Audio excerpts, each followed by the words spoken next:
Hello, नमस्कार. कसे आहात सगळे? मस्त आहात ना? आशा करते तुम्ही सगळे आनंदात असाल.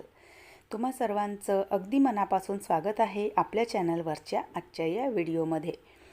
तर बघा, मार्केटमधून जेव्हा आपण फळं आणतो तर त्यावेळेला आपण कितीही छान असं बघून आणलं किंवा दुकानवाले किती जरी बोलले की हे खूप छान आहे, तुम्ही घरी नेऊन तर बघा, पण शेवटी ना जे व्हायचं तेच होतं. इथे हा समोर ना टरबूज तुम्ही बघत असाल, बहुतेक कलिंगड बोलतात याला. तर याला आमच्या इकडे ना टरबूजच म्हटलं जातो. तर बघा, हा ना मी घेऊन आलेली आणि दुकानवाल्याने ना म्हटलं की खूप छान आहे, तुम्ही घरी घेऊन बघा, नेऊन बघा. आणि अगदी असा लाल आणि पिकलेला हा टरबूज आहे म्हणून. आणि घरी आणून कट केलं तर बघितलं तर याची बघा अशी अवस्था आहे. पण आता सध्या ना तुम्ही ज्या वस्तू घ्याल त्या वस्तू तुम्हाला अशाच मिळतील.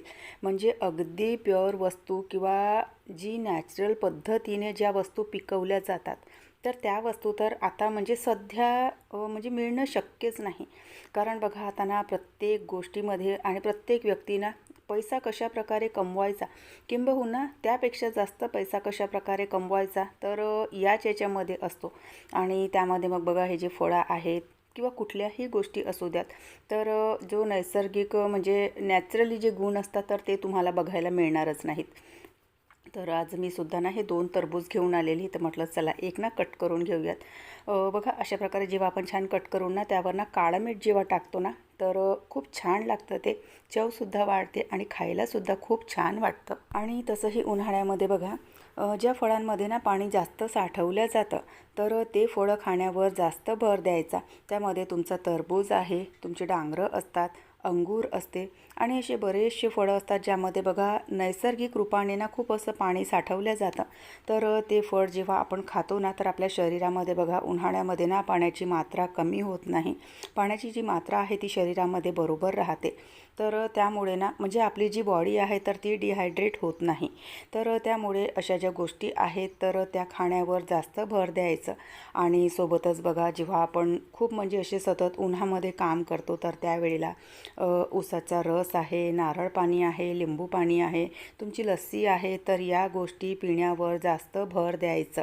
कारण बघा, एकदा शरीरामध्ये पाण्याची मात्रा कमी झाली की मग ना आपल्या शरीराला त्रास होतो, आपल्याला प्रॉब्लेम होतो. तर म्हणून मग बघा, आपलं स्वतःचं ना स्वतःकडे लक्ष देणं खूप गरजेचं असतं. तर इथे बघा, आज ना आठवडी बाजार होता आणि तोच इथे मी सगळं जे आहे तर ते ठेवायला घेतलेलं.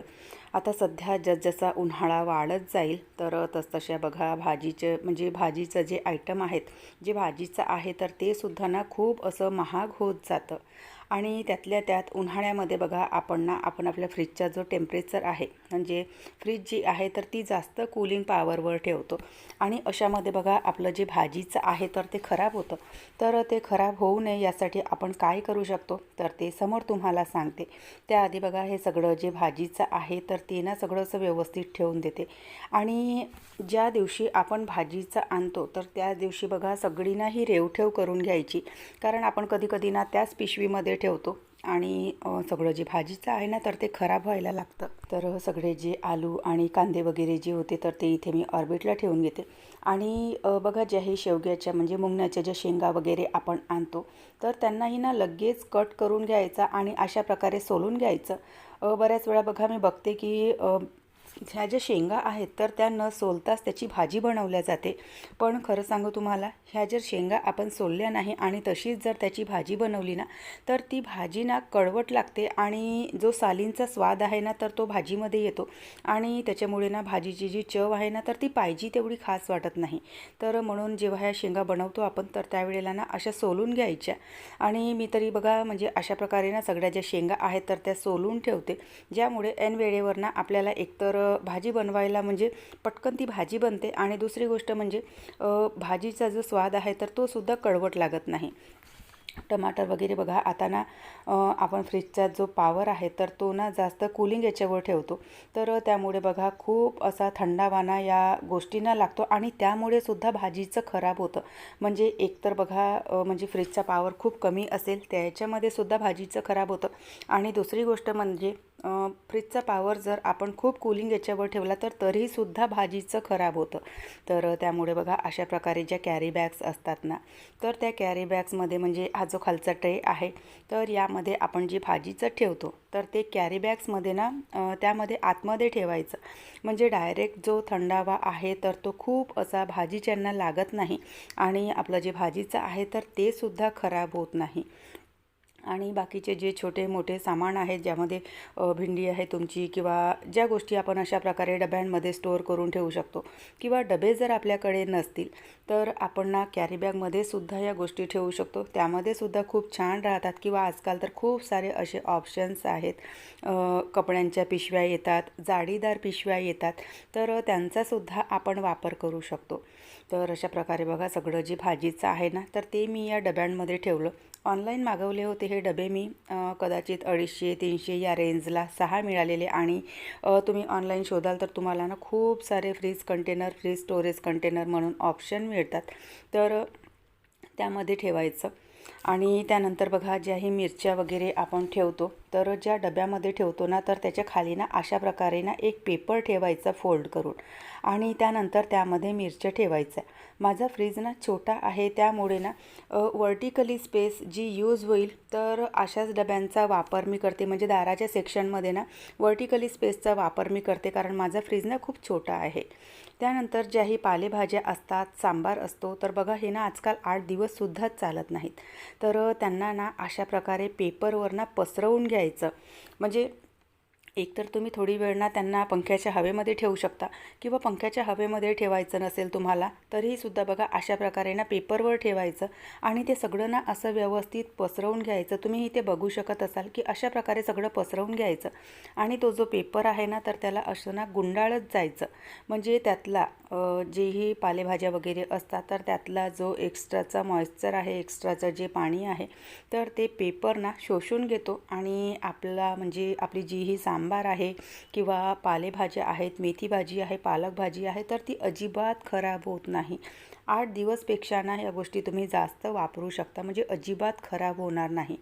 तर बघा इथे ना पालक, मेथी आणि सांबार तर या तीनही गोष्टी मी अशा प्रकारे ना या पेपरमध्ये रॅप करून घेतल्या किंवा ज्याही पालेभाज्या आपण वापरतो तर त्यांना बघा अशा प्रकारे ना पेपरमध्ये गुंडाळून घ्यायचं आणि त्यानंतर बघा या डब्यामध्ये ना ह्या ज्या भाज्या आहेत तर त्या ठेवून द्यायच्या.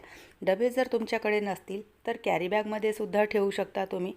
तर अशा प्रकारे बघा सगळं जे भाजीचं आहे तर ते मी ठेवलेलं, बाकीचं जे भाजीचं होतं तर ते कॅरी बॅगमध्ये ठेवलं आणि ज्या गोष्टी मी डब्यात ठेवू शकत होती आणि पेपरमध्ये गुंडाळून ठेवू शकत होती तर त्यांना पेपरमध्ये गुंडाळून ठेवलं.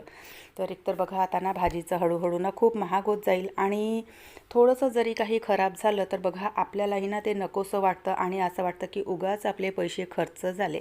तर तो पछतावा करण्यापेक्षा अशा प्रकारे थोडीशी जर मेहनत आपण घेतली तर आपलं जे भाजीचं आहे ना तर ते खूप दिवसपर्यंत म्हणजे 8 दिवसाची एक लिमिट असते. तर 8 दिवसपर्यंत तुमचा जो भाजीचा आहे किंवा सांबार वगैरे आहे तर तो ना खराब होत नाही. त्यानंतर प्रत्येक आठवड्याला फ्रीजचं सगळं सामान बाहेर काढून क्लिनिंग करणं पॉसिबल नसतं. तर मी काय करते महिन्यातून एखाद वेळा सगळं सामान बाहेर काढते आणि सगळा जो फ्रीज आहे तर तो क्लीन करून घेते. आणि अशा प्रकारे ना आठवड्याला म्हणजे वीकली क्लिनिंगसुद्धा आपण म्हणू शकतो फ्रीजची. तर अशा प्रकारे ना ही जी फ्रीज आहे तर ती क्लीन करून घेते.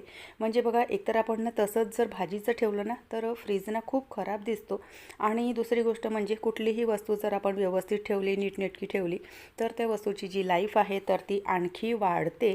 तर म्हणून मग ना प्रयत्न करायचा की कुठलीही वस्तू आपण वापरतो तर तिला व्यवस्थित हाताळायचं. म्हणजे तिची साफसफाई आहे कारण नुसत्या वस्तू घेऊन होत नाही तर त्याचं मेंटेनन्ससुद्धा आपल्याला करावं लागतं. तर म्हणून मग कुठल्याही गोष्टी आहेत तर वारंवार त्यांचं मेंटेनन्स, त्यांची साफसफाई तर या गोष्टीकडे सुद्धा तितकंच लक्ष द्यावं लागतं. तर अशा प्रकारे आठवड्याला ना हे एक ना DIY स्प्रे आहे म्हणजे घरी बनवलेलं स्प्रे आहे. पाणी असतं त्यामध्ये, थोडासा विमचा लिक्विड असतो. तुमच्याकडे विनेगर असेल तर विनेगरसुद्धा वापरू शकता, नसेल तर फक्त पाणी आणि विमचं लिक्विड घालायचं आणि थोडासा शॅम्पू घालायचा आणि छान असं स्प्रे बॉटलमध्ये भरून घ्यायचं आणि त्याच्याने तुमचा सगळा जो फ्रीज आहे तर तो क्लीन करून घ्यायचा. फ्रीज माझा लहान आहे पण यामध्ये ना खूप सारं सामान म्हणजे 8 दिवसाचं भाजीचं आणि बाकीचं सगळं सामान तुम्ही इथे बघू शकत असाल. तर अगदी व्यवस्थितरित्या त्यामध्ये सगळं ॲडजस्ट होऊन जातं माझं. तर अशा प्रकारे काही टिप्स मी तुम्हाला सांगितल्या की उन्हाळ्यामध्ये भाजीचं आपण कशाप्रकारे फ्रेश ठेवू शकतो. चला, फ्रीज जमलेला आहे. स्वयंपाक काही बनवायचा नव्हता कारण सायंकाळच्या वेळेला मुलांनी पास्ता खाल्लेला आणि त्यानंतर टरबूज खाल्लेला. चहाच्या वेळेवर आम्ही थोडासा चिवडा खाल्लेला होता. तर मगाचचं जे जेवण होतं तर छान ते जेवण एन्जॉय करतो आणि व्हिडिओ इथेच संपवतो. आशा करते तुम्हाला आवडला असेल व्हिडिओ. कुठे जरी आवडला असेल तर लाईक करा. चॅनलवर पहिल्यांदा आले असाल तर सबस्क्राईब करा. बेल आयकॉनसुद्धा क्लिक करा जेणेकरून माझ्या येणाऱ्या व्हिडिओचं नोटिफिकेशन तुम्हाला असंच मिळत राहील. आपण भेटूयात नंतरच्या व्हिडिओसोबत. बाय. हर हर महादेव.